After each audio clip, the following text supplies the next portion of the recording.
Understand this, everything we've gone through, no matter how horrifying it is, we're at 100% success rate of getting through. Yeah. Catfished.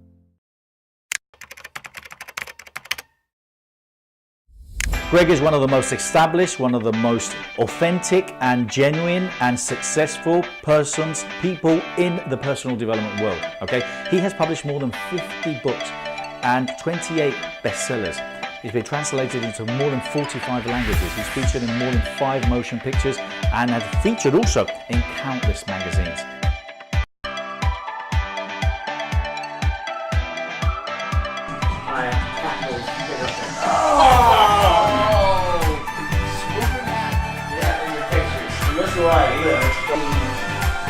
This is the last book that we know that Napoleon signed before he died. Oh wow.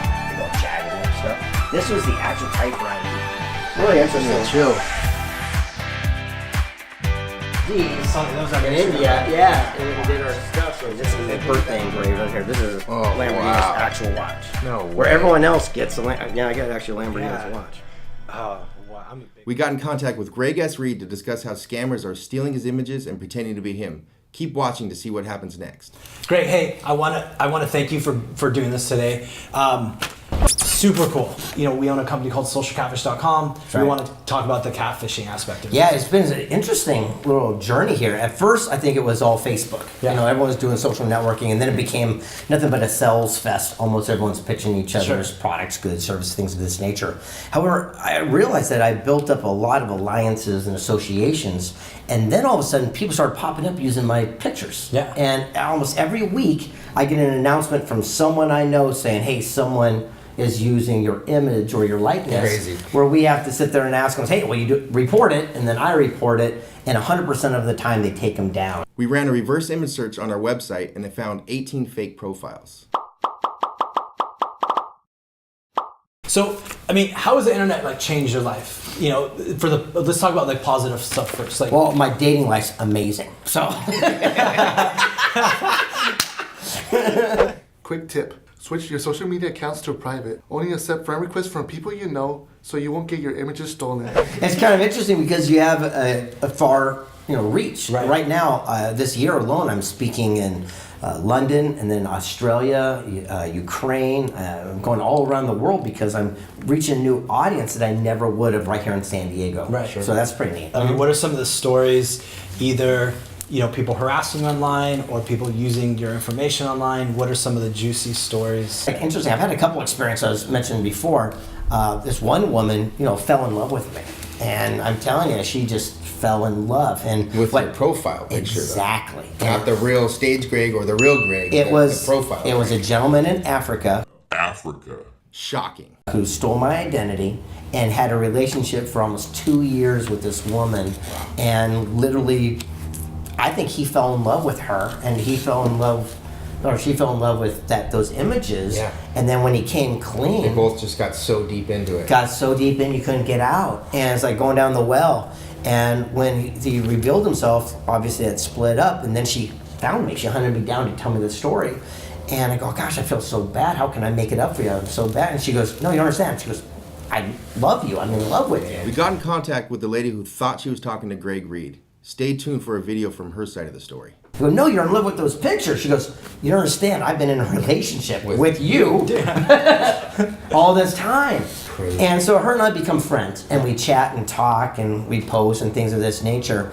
But I just really felt sad for the fact that she was taking advantage And this was of how using long? that. 2 years? I think it was almost 2 years. That she was talking to who she thought was you. That's my understanding. Wow. And so, again, I like to look at the bright So side. you're somehow turning a negative still into a positive when they do reach out to you. Because these are human beings, and they're really cool people. I mean, imagine the They sensitivity. have emotions, they feel, they're real Yes, people. absolutely. So, it sucks, and it's a shame. But again, it's not the fact that they use my picture or my ex-wife or things of this nature. I just want them to leave my kid and my other things out of it. But at the end of the day, people are people, and unfortunately, they take advantage when they see someone who is, I guess, vulnerable. Yeah. And they're seeking something. What's most likely going on probably, and you probably don't know this, when somebody steals your images, they steal your images and they they act like you know what I mean? They hook these women with emotions and, you know, sweet little nothings. Your eyes are beautiful. I love you. You know, and then Thanks, Mo. they target women that are, you know, widowed, divorced, Yeah. you know, just going through a vulnerable time in their lives. So, and a lot of these scammers will almost in a way send a clue, like the message they send will, the grammar will be terrible. Correct. And if you overlook that, they'll do that on purpose. So if you overlook that and you can get past that, then they know like you're into it emotionally. You're not looking for the clues basically. And you have to, again, if I meet somebody and if I'm having a conversation with, I'll give an example, a woman, and she's overseas or things of this nature, I'll sit there and say, great, I'll take a quick video and say, hey, let's do a quick FaceTime. Yeah. This is great, it's great to meet you, Lana. And then I will send that to them. I say, now send me one back. Yeah. And if they don't do it, You're out of here. it's pretty simple. Clues, patterns, choices, Yeah. right? Yeah. But ultimately, it's up to me. They're just doing their job. Yeah. You know what I mean? You're right. That's their job. Greg gave some great advice, and we agree with him that you should always jump on a video call at the beginning of any online relationship before you get too deeply involved. Sucks, but that's their job. And you're right. I mean, that's their job. These guys put in a lot of time to figure out how to do it the best way. They have scripts. I mean, we've talked to scammers online, like actually on video calls, and this guy sends us all the apps he's using, scripts, and it's just copy and paste. Copy, paste, copy, paste, copy, paste, and it's that easy. Any advice for people that are going through like the same thing that you've gone through, like on the other side of the coin? I mean, we always talk to like people that are actually being scammed and lost money and have their emotions involved. Yeah, for myself, I suggest you reach out as soon as someone reaches out to you and says, "Hey, is this the real you?" or something Jump of that on a nature. video call. Jump in a call, put them at ease, let them know it is to protect them, so they can cut that other person off as fast as possible. Yep. So as soon as someone pops up and they go, "Hey, this looks weird," boom, I'm on top of that more than anything, because I think that communication or a spotlight can heal pretty much everything. You understand this? Everything we've gone through, no matter how horrifying it is, we're at 100% success rate of getting through. Yeah, I say that all the time. Right? So as bad as it is, you're gonna get through it. This too Figure shall it out. pass. Yeah. And so if nothing else, even if you got scammed for money and it hurt, I guarantee it won't happen again. And if it does, then again, that's that responsibility idea, right? So the whole thing, sometimes, what if something, it feels like it's falling apart, is falling into place? Yeah. And what if you're learning a lesson that actually opens up an opportunity that saved you a fortune down the road? Somehow, well, I remember when I was a brand new author. It was back in the earliest days, in the late 90s, and someone from Nigeria ordered, I think it was like 500 copies of my book. And it was my biggest order ever.